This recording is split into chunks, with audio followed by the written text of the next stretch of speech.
बरेच दिवसांनी अलिबागला गेलेलो तर घरात बसून कसं चालेल, तर चला बोललो थोडा बाहेर फिरून येऊ. गाडी काढली, माझ्या गँगला घेतली ना थेट पोचलो नागाव बीचला.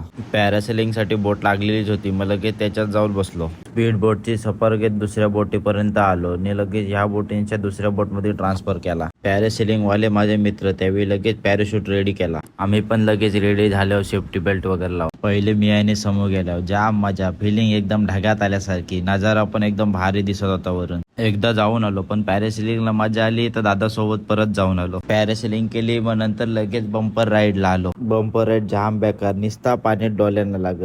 नंतर आम्ही सर्वांनी बनाना राईड केली. ऑक्टोबसची राईड बाकी होती, मग मी आणि दीदीला लगेच जाऊन त्याच्यात बसलो. घरा जायला निघलो तर या समुद्री डायनासोर दिसला बघा, कसा मांडोलीत चालली. अलिबाग मधील नागाव बीचवर सँडी वॉटर स्पोर्ट्स आहे. हा सर्व माझा मित्र परिवार आहे. जर तुम्हाला कोणाला राईड करायचे असतील तर मी कॉन्टॅक्ट नंबर देतो, त्यावर कॉन्टॅक्ट करा किंवा मला मेसेज करा आणि सँडी वॉटर स्पोर्ट्सला नक्की भेट द्या. चला आम्ही पण चालले होता घरी, जाम थकल्यावर राईड करून. व्हिडिओ आवडले असेल तर नक्की लाईक न फॉलो करा. Bye bye.